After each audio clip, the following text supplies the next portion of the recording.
स्वागत है दोस्तों एक बार आपका फिर से। मैं हूं आपका दोस्त अनुपम मिश्रा और मेरे इस चैनल का नाम है बायोलॉजी फॉर ऑल। आज का ये टॉपिक शुरू करने से पहले जो लोग इस चैनल से पहली बार जुड़े हैं, आप लोगों से रिक्वेस्ट है कि आप लोग इस चैनल को सब्सक्राइब करें। वीडियो अगर पसंद आए तो उसको लाइक करें, साथ ही साथ आपका कोई अगर सुझाव है तो कमेंट में हमें ज़रूर सूचित करें। आज जो मैं आपके लिए टॉपिक लेकर आया हूँ उस टॉपिक का नाम है प्रीपोजिशन। क्या टॉपिक का नाम है?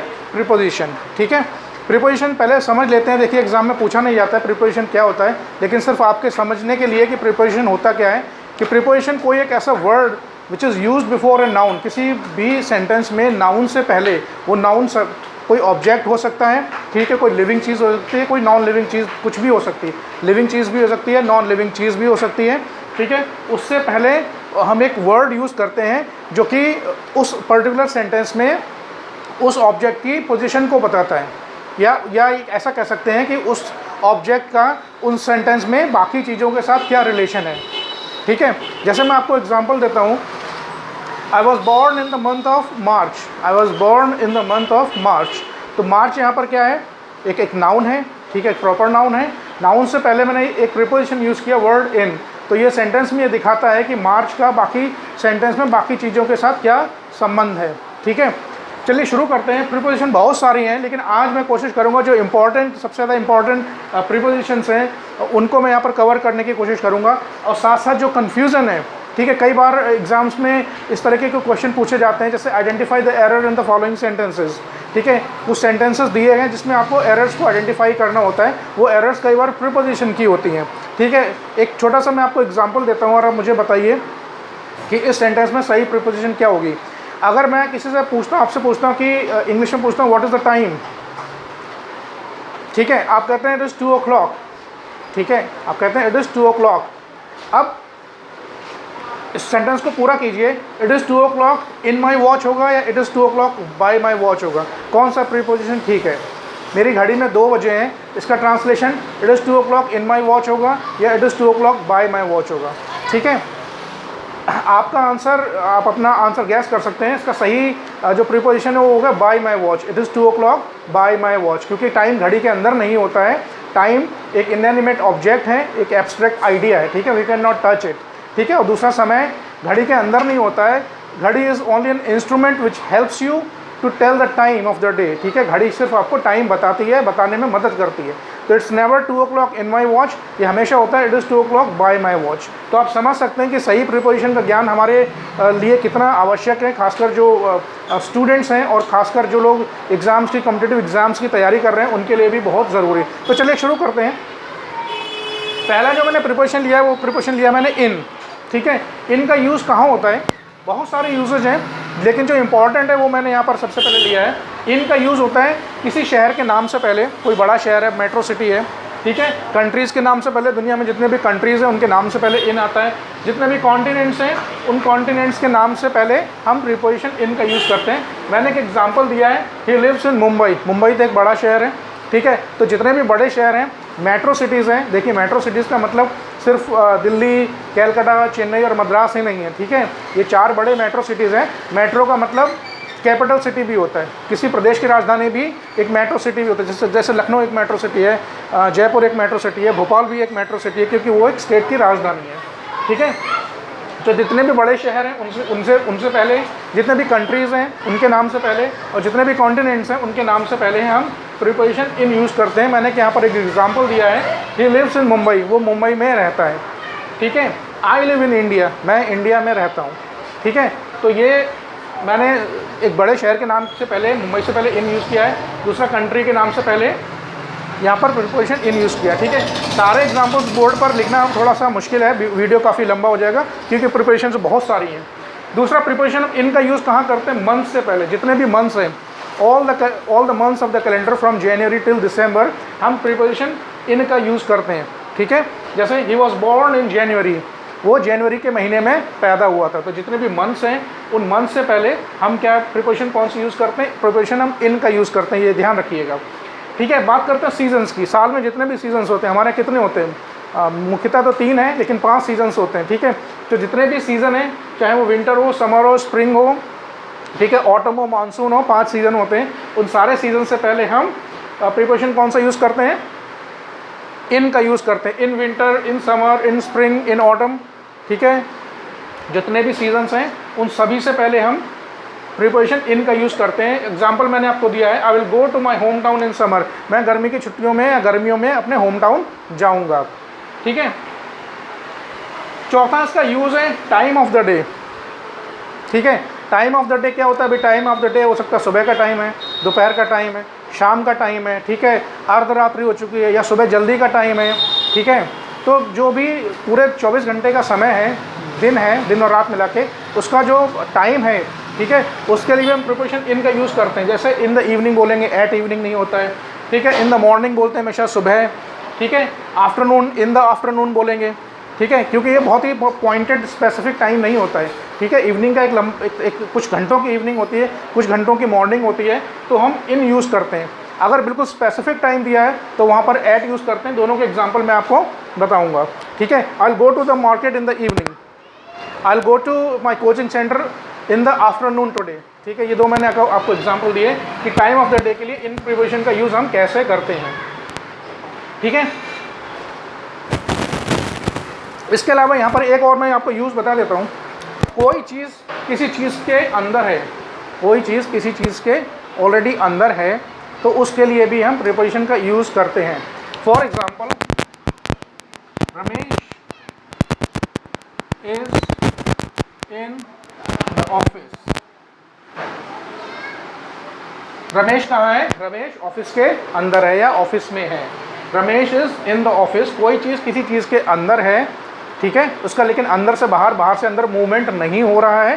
कोई चीज़ ऑलरेडी किसी चीज़ के अंदर है, तो उसके लिए हम प्रीपोजिशन का यूज़ करते हैं।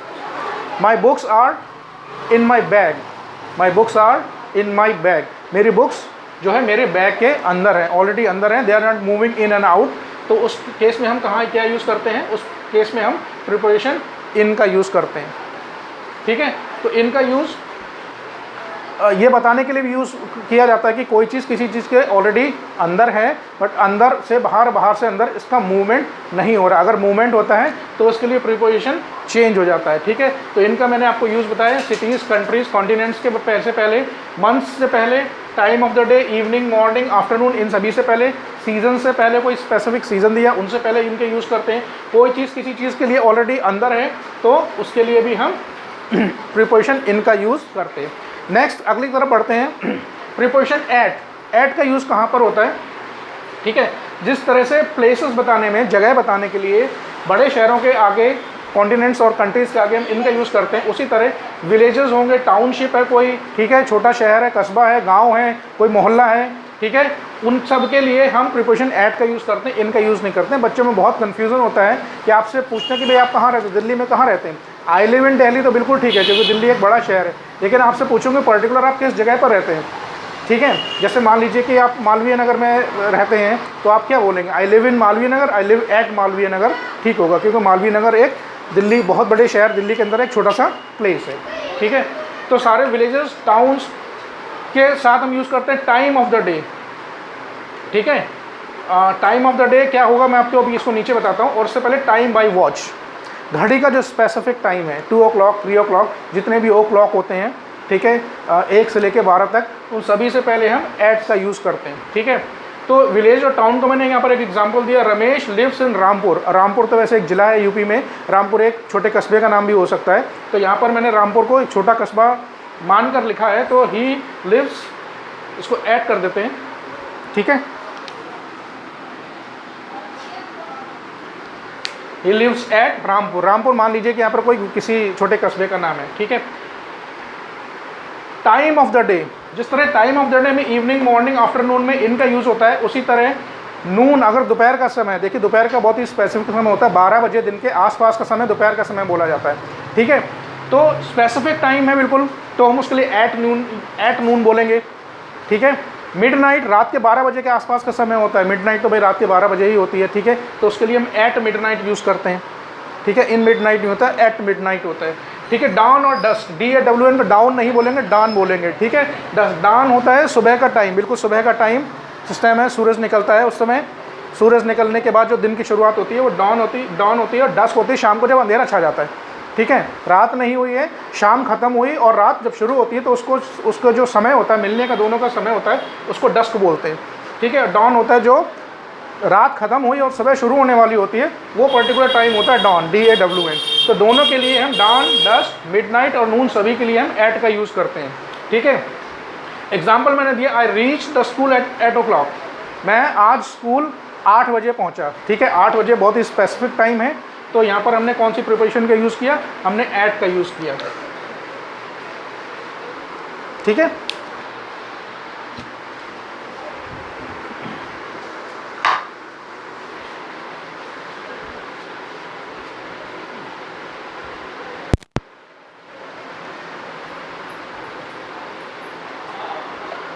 नेक्स्ट बात करते हैं प्रिपरेशन ऑन की। ठीक है, प्रिपरेशन ऑन का यूज़ कहाँ होता है, पहले उसको समझा देता हूँ। जब कोई चीज़ किसी चीज़ के ऊपर रखी हुई है, जब कोई चीज़ किसी चीज़ के ऊपर रखी हुई है and both the things are touching each other, दोनों के सरफेस आपस में टच कर रहा है, तब उसके लिए हम प्रिपरेशन ऑन का यूज़ करते हैं। ठीक है, एक ऑब्जेक्ट दूसरे ऑब्जेक्ट के ऊपर रखा हुआ है तो उसके लिए हम कौन सा प्रिपरेशन यूज़ करते हैं, प्रिपरेशन यूज़ करते हैं ऑन का। ठीक है, दूसरा मैं आपको एग्जाम्पल देता हूँ तो आपको समझ में आएगा। एग्जाम्पल लेते हैं यहाँ पर, the book is on the table. ठीक है, किताब कहाँ पर है, टेबल के ऊपर रखी हुई है। ठीक है, एक दूसरा एग्जांपल और ले लेते हैं, the clock is on the wall. घड़ी कहाँ है, घड़ी दीवार पर लगी हुई है। ठीक है, the clock is hanging on the wall, एक कील के सारे क्लॉक जो है कहाँ है, दीवार पर लगी हुई है। The book is on the table, एक बुक जो है एक टेबल के ऊपर रखी हुई है। Both the things are touching each other, एक दूसरे को टच कर रही हैं। The clock is on the wall, clock भी वॉल को टच कर रही है, तो हमने कौन सा प्रिपरेशन इसके लिए यूज़ किया, यहाँ पर ऑन का यूज़ किया। ठीक है, इसके बाद ऑन प्रिपरेशन का यूज़ हम एक जगह और करते हैं, डेज, संडे, मंडे से लेके लास्ट तक सैटरडे तक, पूरा नहीं लिखूंगा मैं यहाँ पे। ठीक है, जितने भी वीक में डेज होते हैं, संडे मंडे से लेकर और लास्ट तक सैटरडे तक जितने भी डेज होते हैं, उन सभी के लिए हम कौन क्या यूज़ करते हैं, प्रिपरेशन ऑन का यूज़ करते हैं। Example, the exam begins on Monday.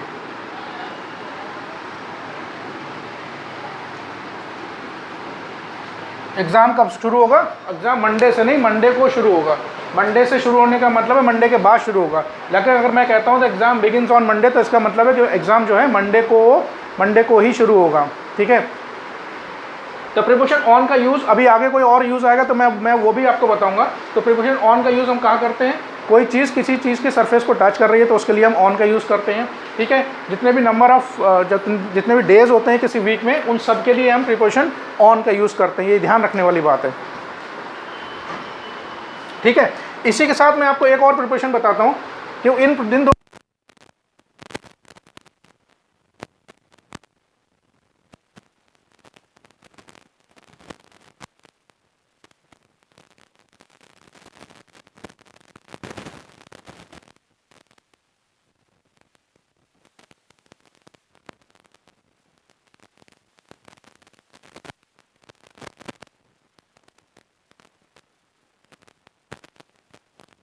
Up plus on.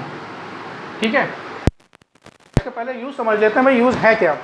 जब कोई चीज़ किसी चीज़ के ऊपर मूव कर रही है, कोई चीज़ किसी चीज़ के ऊपर मूव कर रही है, या कोई चीज़ कहीं से चलती हुई आई और किसी दूसरी चीज़ के ऊपर मूव कर गई, तो उस केस में हम यूज़ करते हैं प्रिपरेशन अपॉन का। ठीक है, कोई एक ऑब्जेक्ट है और दूसरा कोई एक चीज़ मोशन करती हुई आई और दूसरी चीज़ के ऊपर क्लाइम कर गई। ठीक है, तो उस प्रिपोजिशन में हम अपॉन का यूज़ करते हैं, ऑन का यूज़ नहीं करते। मैं आपको यहाँ पर दो एग्जांपल दूंगा तो आपको समझ में आ जाएगा कि ऑन और अपॉन में डिफरेंस क्या है और कब हमें ऑन यूज़ करना है और कब हमें अपॉन यूज़ करना है। ठीक है, the boy climb the ladder. ठीक है, ये जानबूझ के मैंने खाली स्पेस यहाँ पर छोड़ा हुआ है। The boy climbed the ladder, लड़का सीढ़ी पर चढ़ा। ठीक है, अब मुझे ये बताइए कि the boy climbed the ladder में ऑन आएगा या अपॉन आएगा? जाहिर सी बात है, अब तक आप लोग समझ गए होंगे कि यहाँ पर प्रीपोजिशन अपॉन आएगा, क्योंकि उसमें एक मूवमेंट है। ठीक है, कोई बॉय मूवमेंट करते हुए सीढ़ी के ऊपर चढ़ा, तो यहाँ पर क्या आएगा? अपॉन। समझ में आया? ठीक है, the boy climbed upon the ladder, the boy climbed on the ladder नहीं होगा, the boy climbed upon the ladder. ठीक है, एक एग्जांपल और देता हूँ। द लायन, LION, लॉयन नहीं, लायन। ठीक है, लायन बोलने की प्रैक्टिस कीजिए, लायन बोलिए, LION, लायन। ठीक है, the lion jumped the fox. ठीक है, दूसरा एग्जांपल, एक शेर आया और वो एक फॉक्स के ऊपर उसने झपट्टा मारा है, उसके ऊपर जंप कर गया। कौन सा प्रीपोजिशन आएगा? ऑन आएगा या अपॉन आएगा? अब आपको क्लियर हो गया, क्योंकि यहाँ पर मूवमेंट है, यहाँ पर things are not moving and here it is there is a movement, यहाँ पर एक मूवमेंट हो रहा है। ठीक है, तो the lion jump on the fox या upon the fox? Upon the fox. ठीक है, तो आई होप आपको ऑन और अपॉन में डिफरेंस यहाँ पर समझ में आया होगा।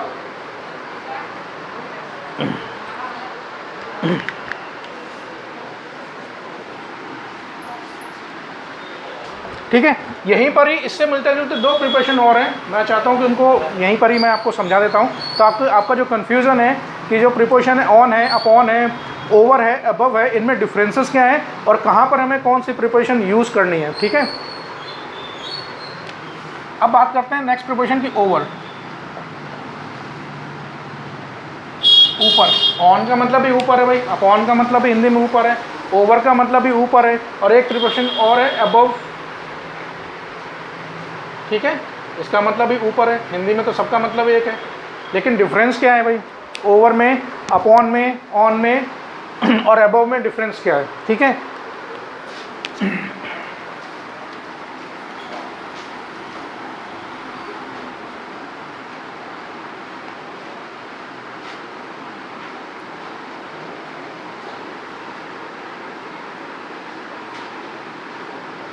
दो चीज़ें हैं, एक चीज़ दूसरी चीज़ के ऊपर है, एक चीज़ दूसरी चीज़ के ऊपर है, और दोनों में जो डिफरेंस है वो बहुत ज़्यादा है। कोई चीज़ किसी चीज़ के ऊपर है, वो स्टेशनरी भी हो सकती है, यानी कि एक जगह स्थिर भी हो सकती है, या वो मूव भी कर रही हो सकता है एक चीज़ स्थिर है नीचे और दूसरी चीज़ इसके ऊपर मूव कर रही है, और जो दोनों में डिस्टेंस है वो बहुत ज़्यादा है।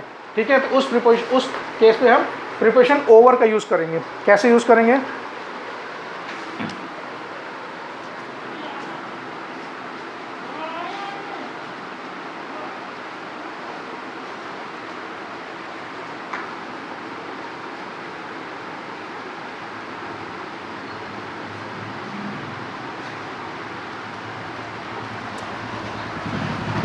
The aeroplane is moving over the building. एक एरोप्लेन है जो किसी बिल्डिंग के ऊपर मूव कर रहा है, एक एरोप्लेन है किसी बिल्डिंग के ऊपर मूव कर रहा है। तो जाहिर सी बात है एरोप्लेन और बिल्डिंग के बीच में डिस्टेंस काफ़ी ज़्यादा है। मैंने जैसा बताया कि थिंग्स स्टेशनरी भी हो सकती हैं, या ऐसा भी हो सकता है कि एक चीज़ दूसरी चीज़ के ऊपर है और वो मूव कर रही है। ठीक है, तो यहाँ पर मैंने जो आपको एग्जांपल दिया है वो दिया है कि एक चीज़ के ऊपर दूसरी चीज़ है, डिस्टेंस बहुत ज़्यादा है, और थिंग दोनों चीज़ों में से हो सकता है कोई एक चीज़ मूव कर रही हो। एग्जांपल क्या है? The aeroplane is moving over the building, the aeroplane is moving over the building. जैसे ओवर ब्रिज होता है, ओवर ब्रिज को ओवर ब्रिज क्यों बोलते हैं? क्योंकि वो ब्रिज का जो डिस्टेंस है आपसे बहुत ज़्यादा है। ठीक है, वो बहुत ज़्यादा है, आपको टच नहीं कर रहा है। ठीक है, तो उस केस में हम क्या यूज़ करते हैं? ओवर का प्रिपोजिशन का यूज़ करते हैं। ठीक है, अब यहीं पर मैं आपको, यहाँ पर कोई और एग्जांपल अभी आएगा तो मैं आपको बताऊंगा। यहाँ पर दूसरा जो प्रिपोजिशन है अबव,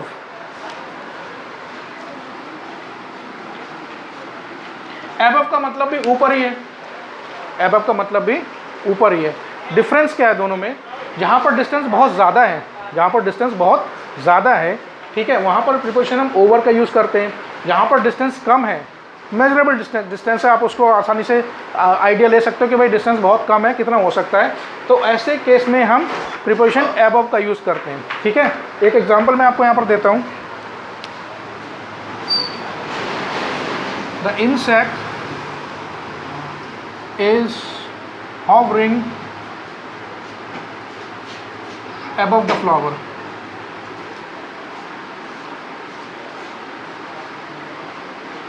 वो ये कीड़ा है किसी फ्लावर के ऊपर होवर समझते हैं, जैसे हेलीकॉप्टर कैसे क्या मंडराता है, लैंड डाउन होने से पहले जब वो नीचे लैंड करता है ज़मीन पर, उससे पहले क्या करता है, वो चक्कर काटता है। ठीक है, उसके पीछे मैकेनिज्म चाहे कुछ भी हो, प्रोसेस चाहे कुछ भी हो, उसकी हम बात नहीं कर रहे हैं।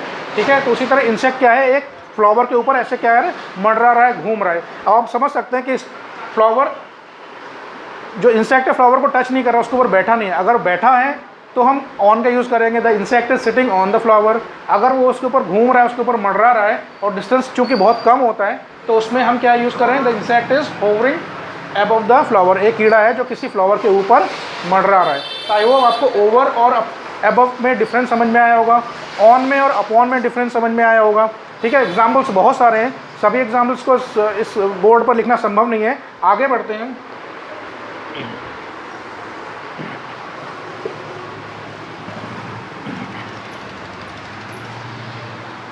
ठीक है, अभी बात की थी हमने प्रीपोजिशन इन की। ठीक है, एक प्रीपोजिशन है इनटू। ये दोनों मैं एक साथ इसलिए लिख रहा हूँ ताकि आपका जो कन्फ्यूजन है वो दूर और आपको समझ में आए कि दोनों में डिफरेंस क्या है और दोनों में से कौन सी प्रीपोजिशन कहाँ पर यूज़ करनी है, ताकि आप जब खासकर जब कॉम्पिटिटिव एग्जाम्स में इस तरह के क्वेश्चन अटैम्प्ट कर रहे हो तब आपसे गलतियाँ ना हो और आपका स्कोर जो है, जो आप टारगेट लेकर बैठे हैं, वो टारगेट आपका पूरा हो। इन और इनटू दोनों का मतलब अंदर होता है। ठीक है, इनका मतलब भी अंदर है, हिंदी में लिख देता हूँ, जो हिंदी मीडियम के छात्र हैं उनके लिए। ठीक है, अभी मैंने जब आपको इन प्रीपोजिशन बताया था, मैंने आपको बताया था इन वहाँ पर यूज़ करते हैं जब कोई चीज़ किसी चीज़ के ऑलरेडी अंदर है and there is no inward or outward movement, यानी कि चीज़ अंदर से बाहर नहीं जा रही है और बाहर से अंदर नहीं जा रही है। प्रीपोजिशन हम इनका यूज़ करते हैं। जैसे द बॉयज़ आर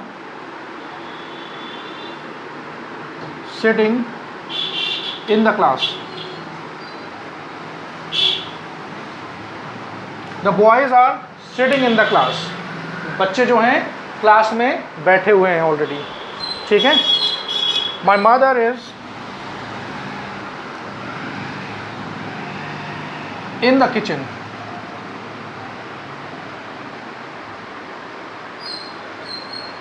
ठीक है, the boys are sitting in the class, बच्चे क्लास में बैठे हुए हैं। My mother is in the kitchen, मेरी माँ किचन में यानी कि रसोई घर में है। ठीक है, उसके लिए हमने कौन सा यूज़ किया, प्रीपोजिशन इन का यूज़ किया, क्योंकि वो ऑलरेडी उसके अंदर है। There is no inward or outward movement. ठीक है, इनसाइड आउटसाइड मूवमेंट नहीं हो रहा है। प्रीपोजिशन इनटू का मतलब भी अंदर है, लेकिन इसका यूज़ हम तब करते हैं कि कोई चीज़ किसी चीज़ के अंदर या तो एंटर कर रही है। ठीक है, कोई चीज़ किसी चीज़ के अंदर एंटर कर रही है और जाहिर सी बात है जब कोई चीज़ किसी चीज़ के अंदर एंटर करेगी there will be a movement, एक जगह से दूसरी जगह मूवमेंट होगा। तो जब मूवमेंट होगा तब वहाँ पर हम इनटू का यूज़ करते हैं। ठीक है, मूवमेंट्स, ये याद रखने वाली बात है। अगर मूवमेंट शो हो रहा है तो वहाँ पर प्रीपोजिशन हम इनटू का यूज़ करते हैं, इनका यूज़ नहीं करेंगे। I give an example that and then you will understand कि what is that I am trying to say. ठीक है, एग्जांपल यहाँ ले लेते हैं। The frog jumped the well। well का मतलब कुआं। ठीक है, द फ्रॉग jumped। अब मुझे बताइए इन आएगा यहाँ पर या इनटू आएगा, क्योंकि फ्रॉग ने क्या किया, कुएं में जंप किया। तो जंप करने में एक मूवमेंट हुआ, कोई चीज़ बाहर से अंदर की तरफ गई और देयर इज अ मूवमेंट, एक क्लियर कट मूवमेंट हमें शो हो रहा है। तो प्रीपोजिशन हम इन यूज़ करेंगे या इनटू यूज़ करेंगे, जाहिर सी बात है प्रीपोजिशन हम इनटू यूज़ करेंगे। ठीक है, आई होप आपको ये क्लियर हुआ होगा कि प्रीपोजिशन हम कौन सी यूज़ करेंगे, प्रीपोजिशन हम इनटू यूज़ करेंगे। ठीक है, एक एग्जांपल और देता हूँ। The boys jumped into the river। ठीक है, आई होप आपको यहाँ तक समझ में आ गया होगा। आगे बढ़ते हैं। नेक्स्ट जो प्रीपोजिशन है जिसमें बहुत ज़्यादा कन्फ्यूजन लोगों में रहता है वो होता है बिटवीन दोनों मैं एक साथ ही समझा देता हूँ ताकि कंपैरिजन भी हो जाए और आपको समझ में भी आ जाए, और साथ साथ अगर आपको कोई कन्फ्यूज़न है तो वो कन्फ्यूज़न भी आपका दूर हो जाए। ठीक है, प्रीपोजिशन बिटवीन और प्रीपोजिशन अमंग, ठीक है, दोनों का एक ही मतलब है। प्रीपोजिशन का मतलब बिटवीन का भी वही मतलब है और अमंग का भी मतलब वही है। फ़र्क क्या है? Between is used for two people or objects. Between का यूज़ हम तब करते हैं जब बात दो लोगों की हो रही हो, दो चीज़ों की हो रही है। ठीक है, बात दो लोगों की या दो चीज़ों की हो रही है, उस केस में हम प्रीपोजिशन बिटवीन का यूज़ करते हैं। दूसरा प्रीपोजिशन अमंग, दोनों का मतलब होता है बीच में। ठीक है, देखिए ये अमंग तब यूज़ होता है for more than two things और पर्सन्स। ठीक है, कोई लिविंग ऑब्जेक्ट हो सकता है, नॉन लिविंग ऑब्जेक्ट भी हो सकता है, दो चीज़ें हो सकती हैं, दो आदमी हो सकते हैं, दो कोई जानवर भी हो सकता है, कुछ भी हो सकता है। ठीक है, फ़र्क जो ध्यान रखने वाली बात है वो ये है कि बिटवीन और अमंग का डिफरेंस क्या है। बिटवीन और अमंग में डिफरेंस ये है कि जब दो लोगों की बात होगी, दो चीज़ों की बात हो रही है, दो ऑब्जेक्ट की बात हो रही है, तब हम बिटवीन यूज़ करेंगे।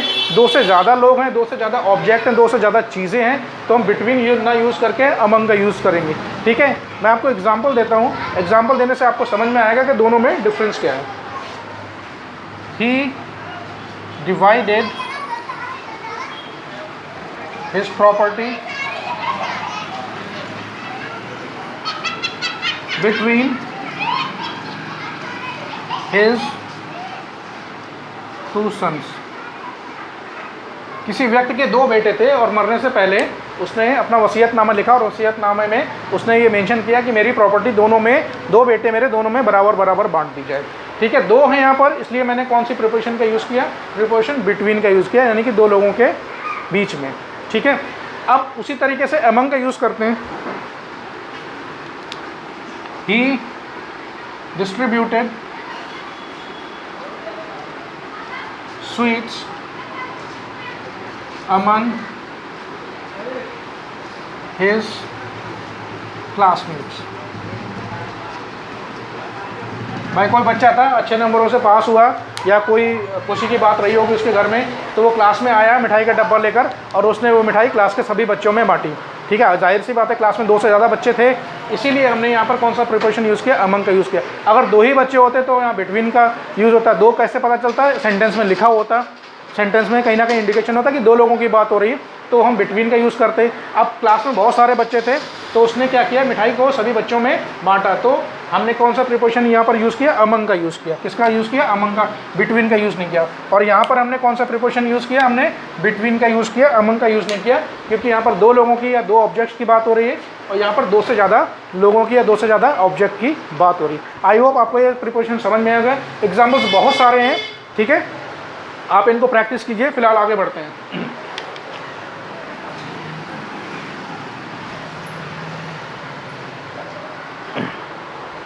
एक और प्रीपोजिशन है जिसमें बहुत ज़्यादा कन्फ्यूज़न होता है बच्चों को, वो होता है बिहाइंड। दूसरी होती है आफ्टर। ठीक है, बिहाइंड का मतलब होता है पीछे या बाद में। इसका भी मतलब सेम, पीछे या बाद में।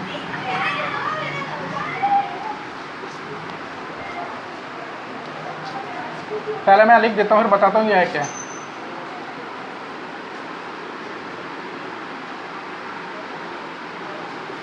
बिहाइंड का मतलब होता है पीछे, ठीक है, या बाद में भी होता है।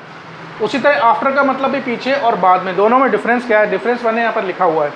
जब चीज़ें स्टेशनरी हैं, यानी कि चीज़ें मूव नहीं कर रही हैं, चीज़ें स्टेशनरी हैं, अपनी जगह पर रुकी हुई हैं, ठीक है, उनमें कोई मूवमेंट नज़र नहीं आ रहा है, कोई ऐसा इंडिकेशन नहीं है जिसमें कोई मूवमेंट हो रहा हो, तो उस वक्त हम कौन सा प्रीपोजिशन यूज़ करेंगे? बिहाइंड का। ठीक है, अब चीज़ें अगर मूव कर रही हैं, चीज़ें क्या है?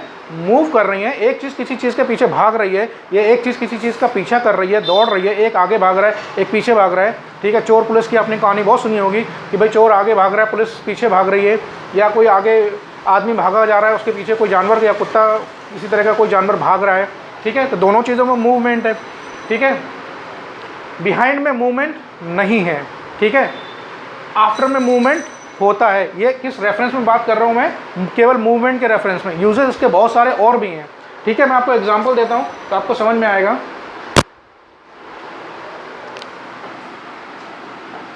The boy is standing behind the door.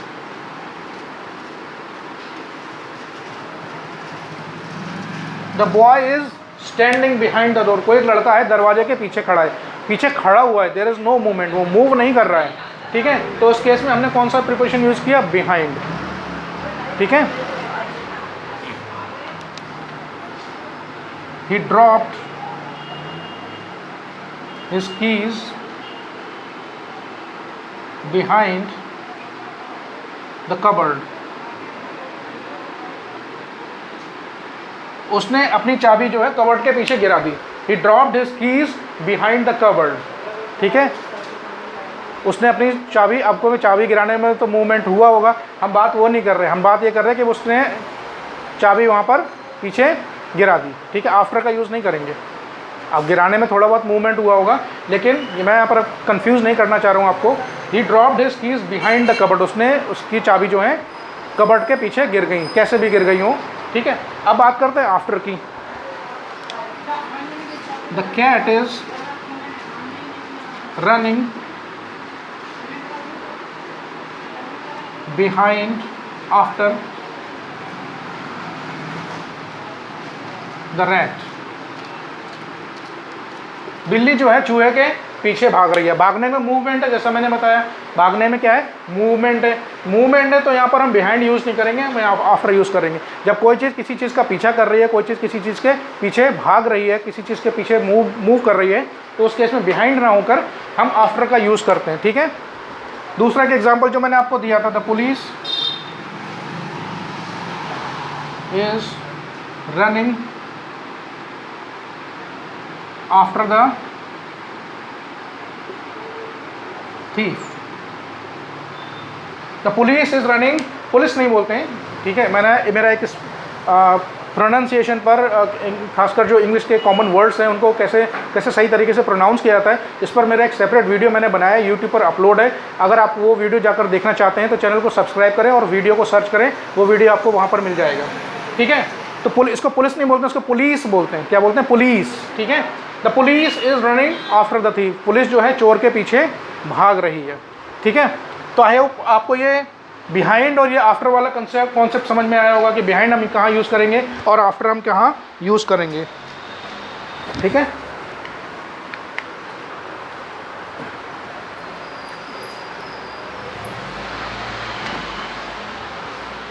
I hope आपको जो मैंने इस वीडियो में पढ़ाया, जो इम्पोर्टेंट प्रीपोजिशन है वो आपको बताई, आपको समझ में आई होगी। आपका कोई सवाल, आपका कोई क्वेश्चन है तो कमेंट सेक्शन में जाके ज़रूर पूछिए।